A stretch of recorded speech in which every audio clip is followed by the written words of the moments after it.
Ladies and gentlemen, today we have with us Pranati Khanna, Peekay, or what I call her, Peekaboo. Thank you so much for joining in, Pranati. It's a pleasure having you on the show. Thanks for having me.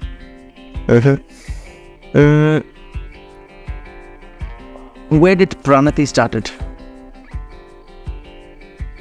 Well, in Hyderabad. But I mean, basically, yeah, I've been born and brought up over here. Yeah. Simplest answer in the world. When did you start music, or what was your childhood like? Were you born in a family of music? Everybody worship music? Yes, my parents actually are very into music. We always grew up in a house where we had amazing music playing. Like we always had like the Beatles and the Rolling Stones and blues, jazz, whatever. All kinds of music playing around. We'd go for gigs together. Go for a lot of live music together as a family also.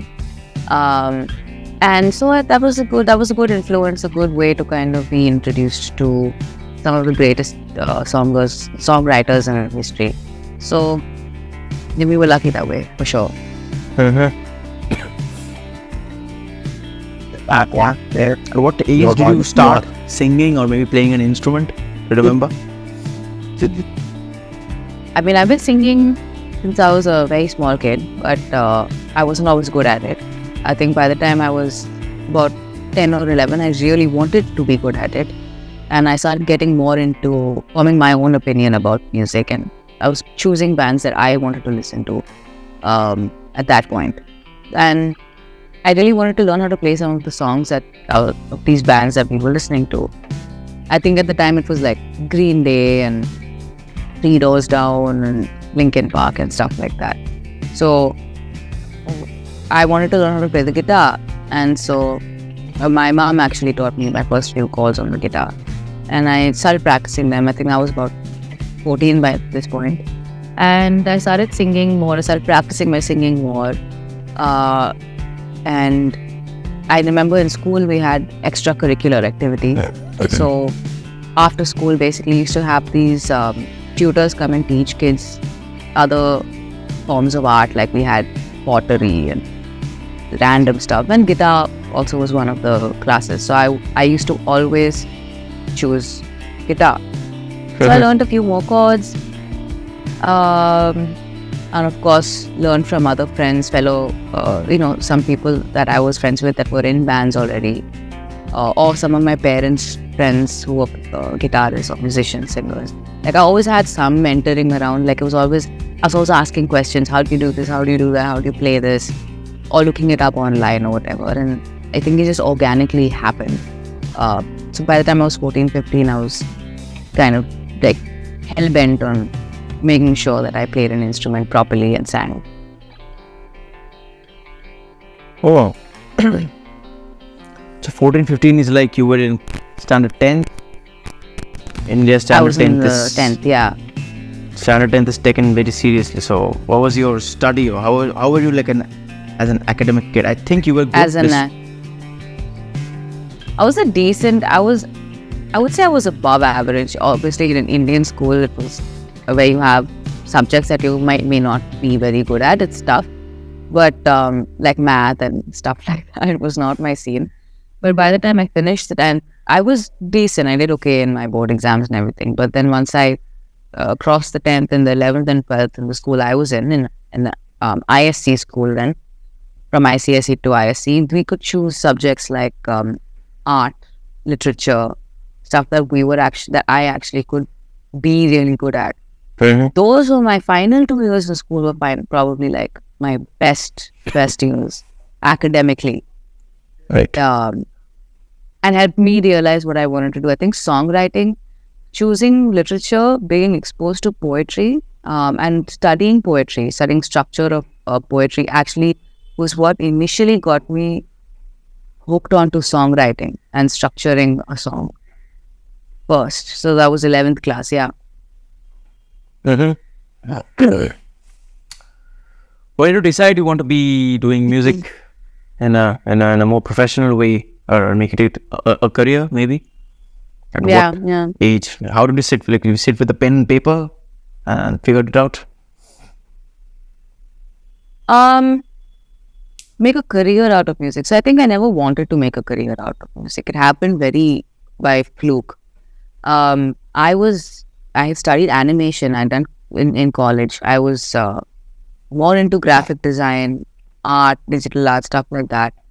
And I wanted to be an artist and or a graphic designer or an animator. And so right after my college, after I graduated, I got my first job. I was 19 years old and I was a junior graphic designer. And I basically wanted to supplement my income. And so because I was playing, all these songs and I had like a set, so to speak, a friend of mine said, look, there are these pubs and bars that are looking for acoustic musicians to perform every week or whatever. Why don't you go start playing over there? You'll earn a little extra money. Right. So started doing that and started playing at all these pubs, restaurants. Someone would watch me at one pub, they'd book me for another show. Like that organically, like it just kept happening. And before I knew it, I was playing like 1 or 2 years after I began, I was playing like 7 days a week. I was playing sometimes 5 So Pranati was rich. shows a week, sometimes 7. It was your initial day, so I don't know if I was rich, but I was definitely managing to earn and save a lot more money than I would have without that. So that's how the taking music up professionally scene sort of happened. But at the same time, I was writing music at home. So like all of my songwriting would happen in my bedroom, right? And by this time, I'd moved out of home. By this time, I was living on my own, and I had a small studio set up in my house, and I'd kind of just sit down with the guitar, garage band at the time, and just kind of lay down structures for like songs. I wasn't very good at it, but I had some structure in mind, and I had just put together this band. We were called the Ragamuffins. It was a very cute band. So I would send whatever rough structure I had to my guitarist, and he's now my producer. He would then kind of make it into like the bigger song structure that we would perform. And so that was how our first indie set kind of was formed. Yeah. Nice. Yeah. So, in terms of you're moving out of the house, so were you staying in Hyderabad itself, or you moved to some other city? Yeah. I was in Hyderabad. In Hyderabad, right.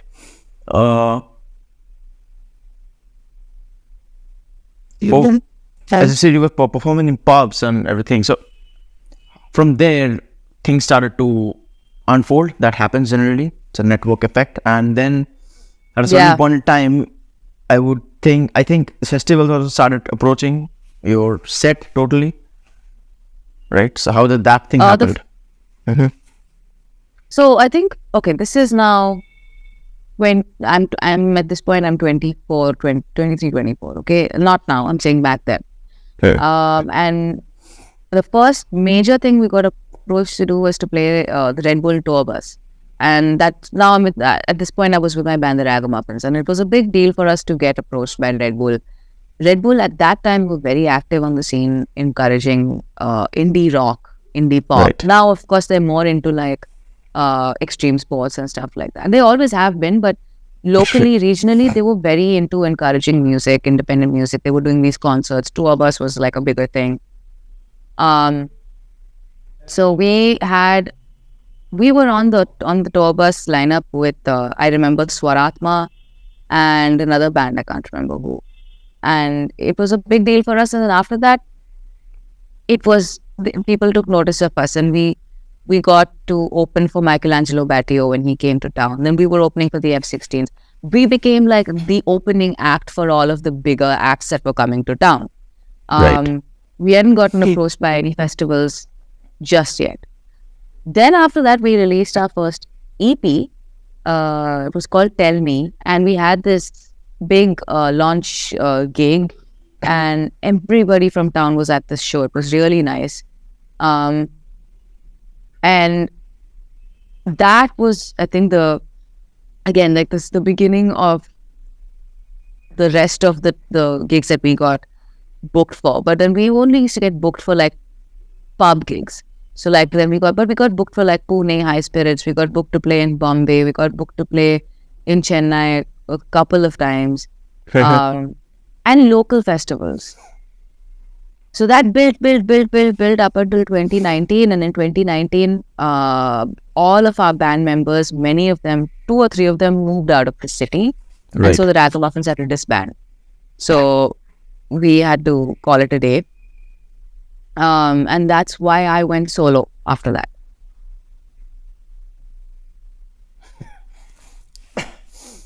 Wow. So after all of that was happening, normally bands try and keep themselves more together. It's like, okay, chalo, opportunity mil raha hai ab tak.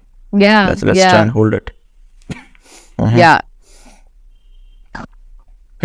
Cool. Yeah, because if that wouldn't have happened, Peekay wouldn't have happened, I would say. Yeah, So exactly. after you've gone solo, what was the first challenge? Is to build things from scratch, or you already had something Yeah. as an audience and everything? Oh, I felt like I had to start completely from scratch, obviously, because the band was playing rock, hard rock, and that was always my genre. And then suddenly I came, when I went solo, I had too many people interested in what I was going to do solo, and I had too many voices in my head, too many people giving me advice, and not necessarily the best advice. So 2020, when I came back on the scene, I would say, everything had changed. Like rock was no longer like a thing. It was all R&B, it was all pop, it was all jazz, it was all punk. I don't know. Everything was more dance music oriented or like Right. hip hop oriented. And I felt like I'm a jazz singer also, right? Like I also sing jazz commercially and professionally. So I was like, okay, it's not alien to me, but I've never written an R&B song or pop song. I've always written rock or pop rock at most. And all of these, so I had like a couple of people who were very interested in managing me the second I decided to brand myself as Peekay. And the second you have other people who are in control of what you are going to do creatively, they just keep telling you what to do. And Right. these people kept telling me, oh, you should write this kind of music, you should write that music, you should look like this, you should take pictures like that.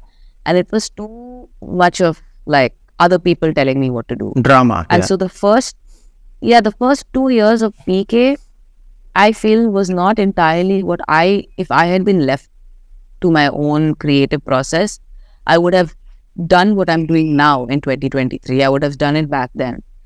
But because I was so scared coming back on, I didn't know what to do. I listened to everybody else, and it was good advice in retrospect, because the first 3 songs that I put out, the singles that I put out, were very, very popular. Right. And those were the songs that got me onto the NH7 lineup, onto the Echoes of Earth lineup, onto so many other festival lineups. Got me really popular. The videos were great. Jonathan Edward, who's my producer, him and I were on tour like once already before this year. So it was good, but it was not me. It felt so forced. I felt like I was trying to fit in with all of these cool R&B kids. I'll never forget sitting in like the artist village. Dude, like I swear it was so not my thing. I was sitting in the artist village backstage at Echoes of Earth, and just looking around and thinking to myself, I do not fit in here. Like There's so much pretense going on. Yeah. I don't know about pretense, but I feel like everyone over there is genuinely like cool, but like I'm not like that. Like I'm very not cool, different yeah. from. I'm not cool. I'm not one of those cool We are kids. metal Like, I kids. just Come wanna- on. Bro. Metal kids are not cool. Yeah. Metal kids are not cool. Metal kids are insecure. Yeah. We're aggressive. Like your first video, Step 1. Yeah. That was good. Exactly. That was nice. And Yeah. I was looking at, Yeah. this is good. And I felt like this is PK. What you're doing is like now it's you're doing your own thing. I went to your profile. Yes. It's no pretense or cool thing. As it is, it's raw. Pranati, It just if you is. like me, don't like me, I don't care, kind of a thing. I like that Exactly. Thank you. kind of a thing. I liked it because I go through some artist profiles. My team goes through artist profiles a lot before we think of it or like making them appear in our show. So we don't like we get at first nobody used to come anyway. that's so we have to approach. So now we get hundreds of mails more or less in a week from artists from across the world. So I bet you've done some really cool episodes, man. Like I think seeing Maed from Maed in India was like, oh, that's so awesome. Right. Like she was one of the OG interviewers, and I loved her show. So Right, it was so nice she to see. sees some on another level, yeah. You guys are doing amazing too. But it was so nice to see her on here as well. But yeah, Right. So we just look at the profiles, go through and see, okay, kya ukhada hai isme, kind of a thing. Yeah. And then and most of the profiles we reject, no matter how much of a billion followers you've got, whatever it is, I don't care. Yeah. If I see someone doing, this started out of this, I've hopefully held on to this so far. That is, if someone is doing good things, not being around, going to be cool, and all of these shitty, trendy words, trend basically. Even if you have 100 followers, you're welcome. No problem. I don't see following and all of that. And that's what I like in your profile. No pretense and all going on inside it. And I'm Pranati. Kind of a thing. I'm like, nice. Let's disturb. Thanks, man. Couple of finishing questions would be, you're also an entrepreneur, right? You run a design agency, if I'm not wrong. Yeah. Yes. Very tough, a very interesting question actually. How important is it on a scale of 1 to 10 for an artist? Now, let's consider the term artist here as an umbrella term. A lot of things come inside it. Can be a poet, musician, dancer, a coffee drinker, whatever it is. How important is it on a scale of 1 to 10, the marketing and the design aspects of an artist himself or herself? Marketing and branding are the basic structure for launching yourself as an artist. If you are an independent artist, you have to know how to brand yourself. You have to know a few designs, have to have a few design skills, basic, even if you're using Canva also, it's okay. Batane wala. And you have to, like whatever it is, you have to know how to market yourself. And there are so many pages online, there's so much information online on how to market yourself.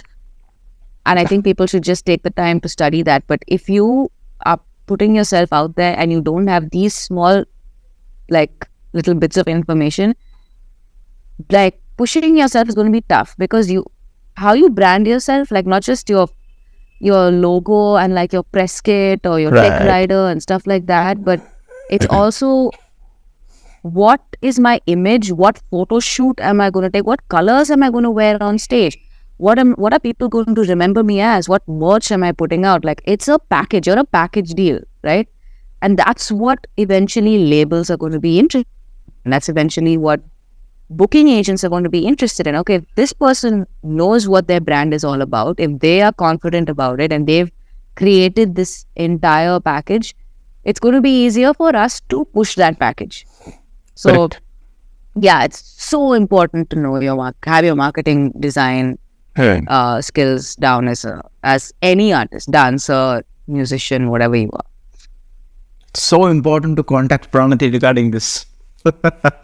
Hit me up for sure. I will happily advise you. And this is the thing, the reason for asking this is, a lot of artists don't get this. It's like, you have written a song, whatever it is, it sounds like shit or whatever it is, but still, you have written something, but when you put out, there's a black colored background, I'm like, so? Nobody's gonna hear that. Yeah, you have to have something. Yeah, for sure. Even if your favorite artist you're listening to, just remove the artist image for now. Where are they? It's all an image. See their album covers. If you see them, what colors come to your mind? The branding. There's a book from branding by some Peter something, yeah. So what colors do your favorite artists give off? When you think of, a metal artist, what colors do they give off? Yeah. And what if that matches your intentions or colors as well? So all of these tiny details, as you let's say, using Canva and having that basic design skill. अच्छा geometry कैसा होता है? ये circle square कहाँ पे बैठना चाहिए? This and that, all of that bullshit. So it's maybe 10 out of 10 on your aspect to take care of the marketing and the promotions and branding guide when it comes to like that arts. I do. Yeah, I mean, I do all of my own stuff. Now I definitely have people and team that helps me with my PR and my marketing, but the design stuff, all of that is me. I'll contact you after the show. Sure. Kidding. What are your thoughts on making money as a musician? Or how have you approached it? I think I had like a really, so it was like I was saying earlier, my parents had musician friends also. So growing up, we always had sing songs in the house. They had guitarist friends, singer friends, and we'd have like everyone sit down in the living room and kind of jam. And so these people would advise me when they saw that I was getting into playing and singing. They would tell me the realities of it. Like, you're not going to make a lot of money. It's not going to be easy. You won't be able to pay your rent with some months because it's sporadic. Sometimes you have lots of gigs. Some months you don't have a lot of gigs. Correct. Stuff like that. So I had, before I moved out of the house, which was when I was 21, I had 2 or 3 years of just talking to these people with getting all this information. Right. So what I did was, when I started playing gigs when I was 18, 19, I started saving. I'd save and save and save and save and save and save. And I basically had like I think artists need to know how to save. Artists, for some reason, they don't have a concept of saving money. I don't know. Maybe not every artist. There's a lot of indie artists that I've met, or people that are just coming on scene. And I understand that when you're an artist, you have to reinvest. So you have to put back money into what you're going to buy. All the equipment, all your gear, or whatever. Sure. But if you're earning 100 rupees, you have to put 30 rupees into an account that you're never going to look at. Okay? Correct. Don't even look at it. It's a whole different account. Don't look at it. 30 rupees in there. Doesn't exist. Yeah. Does not exist. Your 40 rupees goes into your rent and blah blah and your blah blah and everything else. 10 rupees should be for your socializing and your whatever. And the rest of it has to go into your drinking habits will be taken care by 10 rupees. Yeah. Your drinking habits have to be taken care of in 10 rupees. And your remaining 20 rupees is your... Yeah. Some months if you don't have to buy equipment, or some months if you don't have to buy new cables and pay for production. I don't think in a musician's life there's any such month. It's always there. That's what. So that 20 rupees has to go into your reinvestment. So अगर string का एक नया packet है भी तो फिर भी चलो नया खरीद ही लेते हैं, we have that care urge, चलो खरीद ही लेते हैं kind of a thing. Yeah. That always happens. How does a normal day in the life of Pranati look like? And you're running an agency also, so take care of that also. Luckily for me, last year, my firm merged with another one called Freeform Creative.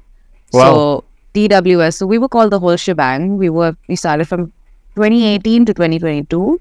2022, we got acquired by another agency. So now I get to go to an office where I don't have to stress about what everybody is up to because somebody else is the boss now. I just have to run my own department.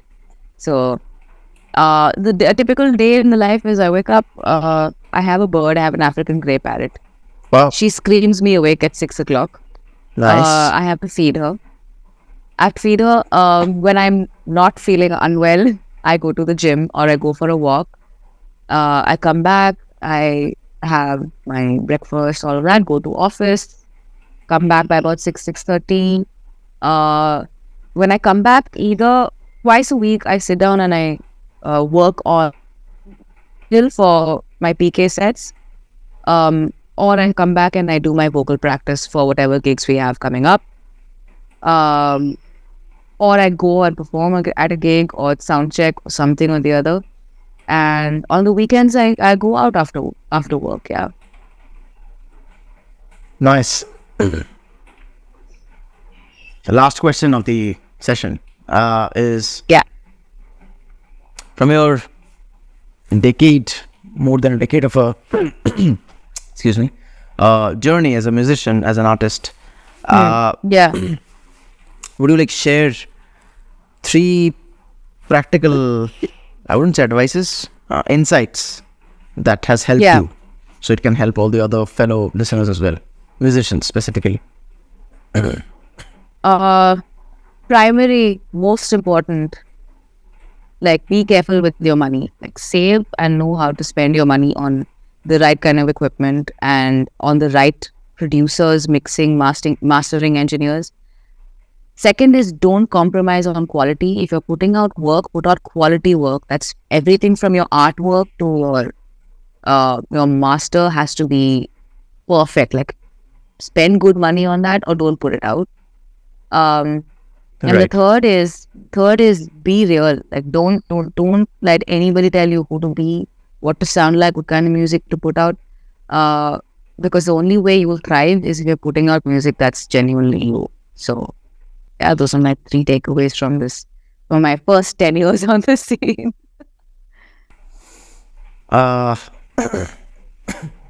Actually, we covered the last point in the first half of the session only. Yeah, that's true.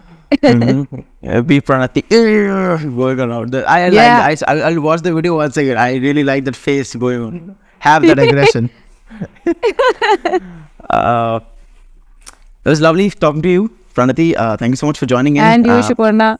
For the audience, I'm saying she doesn't need an introduction. I would leave all of her link of to her work down in the description. Check her out. Mail her, disturb her, and don't disturb her. Tell her how you like her music, and once again, nothing more to say. Thank you so much, Pranati. It was such a pleasure talking to you. If I need help, I would disturb you, so hope you don't mind. No, man, anytime. Don't worry about it. It was nice talking to you. Thanks for having me. Please take care, and your office. You too. Take care. Bye. Bye-bye.